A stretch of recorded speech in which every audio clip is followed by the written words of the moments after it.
आंदोलन के लिए, जल जंगल जमीन आरक्षण, इन सारी चीजों के लिए वो लड़ती है।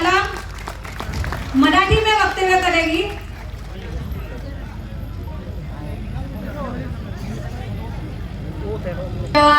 जय आदिवासी। मी महाराष्ट्रात आलेले, माझं नाव बेबीताई तेलव। इकडे बसलेले सर्व माझे बंधू आणि भगिनी, 33वा एकता परिषद। तर मी काही इतकी शिकलेली नाहीये आणि इतकं मोठ्या स्टेजवरती येणं म्हणजे आराधीबाईचं आणि शिकलेल्या महिलांचं म्हणजे खूपच बदल असतो। तरी मी माझ्याकडनं काही तुटके मुटके 2 शब्द सांगेल, ते तुम्ही ऐकाल असं मला वाटतं। माझं म्हणजे मी महाराष्ट्रातनं आलेली एक महिला धांदूक फडकीवरती, म्हणजे हा माझ्या समाजाचा पेनाव आहे। आता सगळे बरेच जण बघत होते नाही का हे, पण महिला सक्षमीकरण करण्यासाठी आम्ही आडाणी बाया पुढे येतो। तर आज कितीतरी महिला शिकलेल्या आहेत आणि गव्हर्नमेंट सर्व्हिसला आहेत। तर मला असं वाटतं का त्यांनी पण आम्हाला आधार लावला तर आम्ही ग्रामीण भागातल्या खूप महिला सक्षम करू असं मला वाटतं। कारण का तर ज्या शिकलेल्या महिला आहेत त्यांनी काय केलेलं आहे, ज्या सिटीत राहणाऱ्या महिला आहेत त्यांनी तिकडच्या रूढी परंपरा, जे सण वार, जे देव देवता आहेत आणि महिन्याचे गुरुवार पण करतो आम्ही, सगळे देव पुजतो। पण आदिवासी समाजातल्या महिला जल जंगल जमीनच पूजत असतात। हे कधी आदिवासी महिला विसरू नका, कारण तुम्ही शिकल्या आणि तुम्ही सर्व्हिसला लागल्या याचा अर्थ असा नाही का तुम्ही काहीतरी क्लास 1 अधिकाऱ्याच्या पोस्टवर आहेत तसं समाजात आणू नका आणि दाखवू नका। कारण तुम्ही सिटीतनं जे घेऊन आलेले आहेत ते ग्रामीण भागामध्ये पूर्ण तेच झालेलं आहे। कारण जे पेनाव आहेत आपल्या महिलांची, जी रूढी परंपरा आहे ते बुडीत काढलेले आहेत। आणि मग आम्ही नवाबच्या दिवशी फक्त महिला सांगतो, जागतिक आदिवासी दिनाच्या दिवशी, का मी आदिवासी आहे, पण तुम्ही आदिवासी कशावर नाहीत, काय आहे तुमच्याकडं?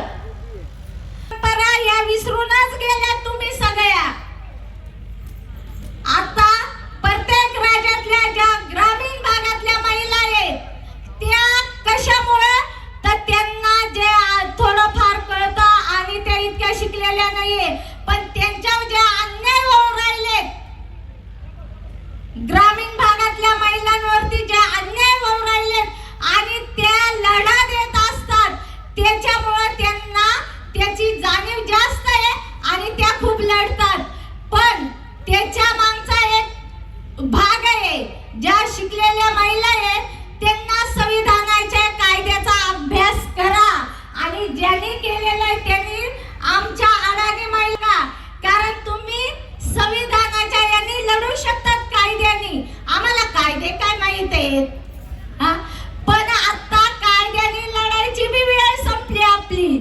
तुम्ही सांगाल मग कसं, आताशीच आपण नाही का मग हे करू राहिलो का, म्हणजे सुरुवात जे लढत आलेले 33 वर्षापासून एकता परिषदचा कार्यक्रमाला येतो, बघतो, फक्त एन्जॉय करायला महिला येतात इकडे आणि फक्त या जमातीचं कसं पेनाव आहे मी ते घेईल, घालल, घरी जाईल आणि माझ्या नातेवाईकात आणि माझ्या भागात दाखवल, हे नाही तर इकडे येणारी प्रत्येक आदिवासी समाजाच्या महिलांनी इकडे काय विचार दिले जातात ते आपल्याला घेऊन जाऊन आणि समाजावरती काम करायचं। काम नाही केलं तर आज आदिवासी समाज संपवायचा ठरलेला आहे। सांगा, जल जंगल जमीन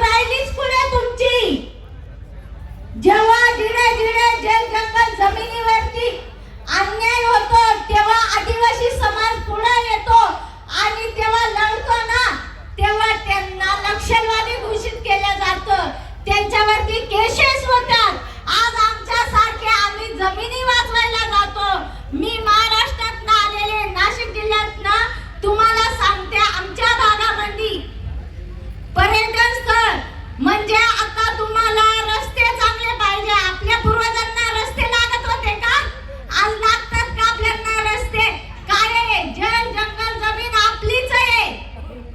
आपण काय सरकारची आहे का? नाही, आपलीच आहे. मग काय या लोकांनी आपले हाल करून ठेवलेले? आपल्या जमिनी हे ठरवणार, हे घेणार, यांच्या कंपन्या उभ्या करणार, तुम्हाला रोजगार देतो. कोणत्या महिला कामाला लावलेले आहेत यांनी? जेव्हा आमच्या जमिनी घेतात तेव्हा सरकार काय सांगतं? आम्ही तुम्हाला रोजगार देऊ, तुमचे मुलं कामाला घेऊ. अरे मुलं काय कामाला घेतले? जर ज्याच्या जमिनी घेतल्या ग्रामीण भागात त्यांचे मुलं आणि मुली जर त्यांचं क्लास होणं म्हणजे वरच्या लेवलचं शिक्षणच त्यांनी घेतलेलं नाही आणि ते अंगठे टेकवणारे, कारण शाळाच नाहीये तिथे. 4थी पर्यंत आणि 7वी पर्यंत तिथे यांचे शिक्षक नाहीयेत शिकवायला. पोरं काय शिकणार आहेत? आणि पोरं जेव्हा कामाला घेतात, हे काय कामाला घेणार आहेत तेव्हा हे ढिंगऱ्या पाळतात. आज पेसाचे आपल्या आदिवासी समाजाचे कितीतरी मुलं मुली परीक्षा देऊन त्यांचं सगळं हे होऊन आणि ते त्यांना ऑर्डर देऊन तरी त्यांना कामाला घेतलं नाही. आता नाशिकमध्ये बघा, वर्ग 3 वर्ग 4 चे पण एवढे शिकलेले होते तरी ते काय बोलतात, ATC झालेले काय हे झालेले का? आपला आदिवासी मंत्री काय बोलतो? आज आपल्या जमिनी घेतल्या, एवढं शिकून परीक्षा दिल्या त्यांनी, त्यांना नोकऱ्या नाही देऊ राहिले, त्यांना घरी बसवतात. तुमच्या जमिनी घेऊन हे लोक देणार आहेत का नोकऱ्या? अंगठे टेकवणार आहेत ना? याच्या मोबदल्यात काय देतात हे आपल्याला? काहीच नाही. जेव्हा आम्ही आमच्या गावच्या जेवढा माझा महिला संघटन आहे आमच्या तालुक्याचं, आम्ही जेव्हा पूर्ण तालुका कब्जा केला, पूर्ण जिल्हा कब्जा केला आणि तेव्हा आम्ही उठाव करतो तेव्हा आम्हाला जेलमध्ये जावं लागतं. खोटे आरोप करून आपण त्यांना जा विचारा, पोलीस प्रशासन सुद्धा आपल्याला हे करत नाही. सोलम वांगचुकला बी टाकलं जेलमध्ये. सोलम वांगचुक आपण जे हे खोटे आरोप करता आपल्याला जेलमध्ये टाकतात. पण असं नसतं. जी आदिवासी समाजात जिच्या अंगात आदिवासी रक्त आहे, कोणती ती नारी असो, ती कधीही तिला जेलमध्ये टाको किंवा काही करो, ती कधीच मागे सरकणार नाही.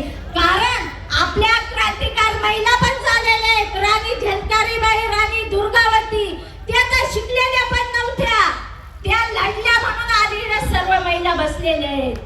नाही तर तुम्हाला काय होतं? अधिकार कुणी दिला असता? यांनी नसता दिला. आज तुमच्याकडे सगळं आहे, काय देतात? काही दिलेलं नाही. आज एवढ्या महिला बसलेल्या आहेत, राणी दुर्गावती, राणी झलकारीबाई, यांनी शिकलेल्या नसताना त्यांनी लढा दिला आणि त्या लढल्या. आज तुम्ही शिकल्या, खूप काही शिकल्या, तुमच्याकडे काय आहे? तुम्हाला समाज कार्य करायचं म्हणजे तुम्हाला एकदम जागेवर बसून करायचं. त्यांच्याकडे मोबाईल आहे, इंटरनेट आलं, सर्व आलं.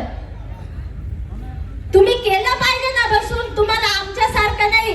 आम्ही अडाणी महिला, आम्हाला पैसे खर्च करून गावोगाव जाऊन आणि वेळ बघून महिलांचं, आणि तेव्हा समाज प्रबोधन करावं लागतं, तेव्हा महिला संघटन होतं. पण जेवढ्या शिकलेल्या महिला आहेत तेवढ्यांना फक्त मोबाईल वरती संध्याकाळी 5 ते 5 मिनिटं किंवा अर्धा तास पण लागणार नाही तुम्हाला महिला संघटन करायला. जेव्हा आम्ही ग्रामीण भागातल्या अडाणी महिला आणि शिकलेल्या महिला जर सिटीतल्या एवढ्या जर एकत्र आल्या तर ह्या भारतात काय नाही राहणार. सगळ्यांना आपण पाडू शकतो आणि आपलं सगळं येऊ शकतं. कारण महिला आहे ना तर सर्व काही आहे. महिला आज आहे तर महिला लहानपणापासून मुलाला घडवू शकते, पुरुष नाही. कारण महिलाकडेच असतं. ताईंनी सांगितलं कोणत्या कामात महिला कमी आहेत, कोणत्याच कामामध्ये नाहीये.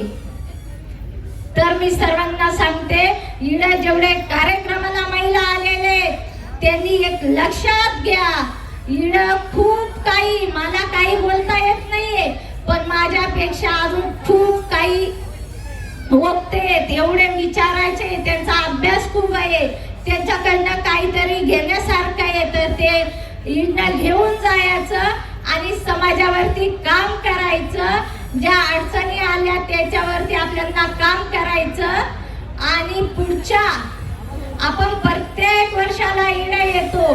मला इडं एकता परिषदनी जे बोलायचं, मला इडं म्हणजे मी स्वप्नात पण बघितलेलं नव्हतं का मी या स्टेजवरती जायला मला बोलायची संधी देतील असं, कारण मी कशातच काही नाही. म्हणजे मला आज असं वाटून राहिलं का इडं जी प्रत्येक महिला आलेली ती पण एक पण कमी नाहीये.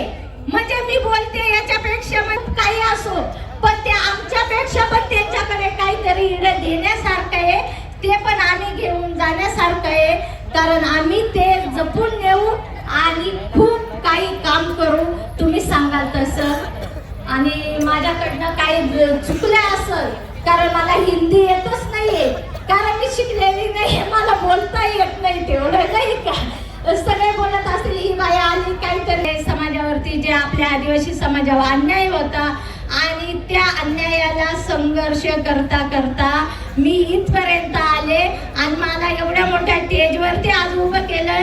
मी म्हणजे मला कळालं तसं मी विचार करते, इतकं मोठा स्टेज, इतके लोक, मग मला बोलता येतं का नाही, पण म्हटले जाऊ दे, पण त्या पण माझ्याच महिला आहेत, ते सगळे माझे बंधू भगिनी, म्हणजे सर्व आपला समाज आहे, त्याच्यात मला भीती कशाची आली बोलायची, आपण का कोणाच्या चोऱ्या केलेल्या आहेत का. मग मी म्हटले मी बोलाल, जे येईल ते बोलाल, कारण कसं आहे, मला बरेच जण बोलले ए तुला मराठीचे येते, तुला काय बोलता येतं का. मी म्हणले जाऊ दे, मी एंट्री करून येते पिक्चर मध्ये, नाही का, जातात तुझं आईकडनं जातात तिकडनं येते, कशी मी इकडनं जाईल तिकडनं येईल म्हटले. तर सर्व ताईंना मी एकदा वापिस सांगते का मी लक्ष्मी दीदीला तर खूप वर्षापासून ओळखते, कधीतरी मला स्टेज भेटेल का, कधीतरी बोलायला भेटेल का, नक्कीच आज दीदी तुझ्या सोबत मी पण आहे. आणि असंच शेवटच्या श्वासापर्यंत मी समाजासाठी काम करणार आहे. माझ्यावरती किती संकट येवो, काही हो, पण शेवटच्या श्वासापर्यंत मी लढणार आहे आणि सर्वांना लढावंच लागणार आहे, कारण आज आपल्याला आता वेळच राहिलेली नाहीये. कागदपत्र करायचे आणि आपण लढायचं. आता डायरेक्ट आमनी सामनीची लढाई आलेली. माझ्या मुलीचं लग्न होतं 8 दिवस, समजा का असायचं, म्हणजे गावात एक म्हणजे 7वी मर्डर झाली हो का, असं झालं, कारण बिल्डरांनी पूर्ण जमिनी घेतल्या ना, आदिवासी समाजाला काहीच राहिलेलं नाही, फक्त घरच शिल्लक आहे आमच्या भागात, कारण ते घर बी 50% लोकांनी घेतलेले, 50% आणि आता विचार करा तुम्ही का 50% लोकांना घरे, 50% लोकांचे घर दुसऱ्यांच्या नावावर झाले, जमिनी दुसऱ्यांच्या नावावरती झाल्या. मग आता जर कधी जर आमच्या गावात हकललं तर आम्ही कुठे जाणार, कारण फॉरेस्टर ते घुसूनच देत नाही, कारण ते बोलतात आमची आहे, ज्या नावावरती उतारे होते ते दुसऱ्यांची झाले, घर दुसऱ्यांचे झाले, मग जायचं कुठं. मग असं करता करता खूप संकट आले आणि जेव्हा मी उठाव करायला लागले ना, तेव्हा बिल्डरांना असं वाटलं का आता आपलं काहीच राहिलं नाही. कारण का काहीच राहिलं नाही, का आता उठाव करायला आले, आपण एवढे पैसे खर्च केले, यांच्या जमिनी यांना द्यायला लागतील का काय, मग आपलं काय. मग यांनी काय केलं, पूर्ण पोलीस प्रशासन त्यांचं करून घेतलं, कारण त्यांच्याकडे पैसा आहे, आपल्याकडे आर्थिक नाही आहे. आदिवासी समाजाकडे आर्थिक नाही कमजोर आहेत आपण, म्हणजे कमजोर नाहीये. या भारतात जर बघितलं तर आदिवासी एवढं पैशावाला कुणीच नाहीये, कारण जे आदिवासींकडे ते दुसऱ्यांकडे नाहीयेत आणि आपण हे मालक आहेत, हे बाहेरून आलेले सगळे. तर हे करता करता ते काय, त्यांनी मला पोलिसांनी माझ्यावरती गुन्हे दाखल केले, मला दुसऱ्या म्हणजे माझ्या जिल्ह्यातनं नाही दुसऱ्या जिल्ह्यातनं उचललं आणि जे माझ्यावरती गुन्हे दाखल होते ना, त्यांना ते गावामध्ये सोबत ते बैठकीला बसायचे, तरी त्यांना काहीच केलं नाही आणि मला दुसऱ्या जिल्ह्यातून उचलून आणलं. म्हणजे किती भीती असेल त्यांना, विचार करा आदिवासी म्हणजे हा त्या आणि त्यांना असं वाटलं का आता ही गेल्यानंतर ना ही शांत बसेल, हिला काही नाही म्हणशील, जराशी चिपून आणली का. मग मी काय केलेलं आहे, तिला नेलं मस्त, काहीच नाही. याच्या पुढे माझ्यावरती वेळ आली अशी कोणत्याही आपल्या आदिवासी समाजाच्या महिलावरती वेळ येईल तर कधीही घाबरून जाऊ नका. कारण का तिला गेल्यानंतर काहीच नाही करती, ते हंती मारती नाहीये. पण ते पुरुष जर मी त्यांच्या यांनी ते जेलमध्ये टाकतात आपल्यांना, ते आपले माणसं असतात, ते वकील देऊन जामीन देऊन आपल्यांना बाहेर काढतात. आणि त्यांना मग असं वाटलं का ही आता जेलमध्ये जाऊन आल्यानंतर ही शांत बसल, हिला जमीनही नाही लागणार आणि हिला काही घरही नाही लागणार. पण त्यांचं चुकीचं समज आहे का आदिवासी समाजाचं जल जंगल जमिनीसाठीच ते लढतात आणि ते त्यांचं अस्तित्व आहे. आमचं अस्तित्व आम्ही कधीच संपवून देणार नाही. तर त्यांनी मला जेलमध्ये टाकल्यानंतर, मी जेलमधून आल्यानंतर मी अजूनपर्यंत शांत नाहीये. मी स्वतः फक्त उठाव करत नाहीये, फक्त शांत बसून पेपर करते आणि पेपरने सगळं करावं लागतं. मला याच्या पहिले असं वाटायचं का मी उपोषण केलं, मोर्चे काढले, सगळ्या गोष्टी केले, पण त्याला कुणीच घाबरत नाही. तर आता पेपर पण आपल्याला कागदपत्री कायद्याने चालावं लागतं, कारण संविधानाने आपल्याला अधिकार दिलेला आहे. आणि संविधानाच्या याच्यावरती अजून खूप काही बोलायचं होतं, पण मला एवढं मांडता बी आलं नाही. आणि काही माझ्याकडनं चुकलं असेल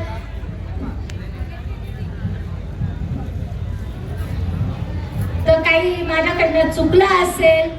तर मला सगळेजण माफ करा. आणि याच्या पुढे बी कधी जर चान्स मिळाला तर वापिस एकदा व्यवस्थित पण चांगली खंबीरपणाने वापिस एकदा तुमच्या पुढे बोलायची संधी दिली तर नक्कीच येईल. जय आदिवासी, आपकी जय.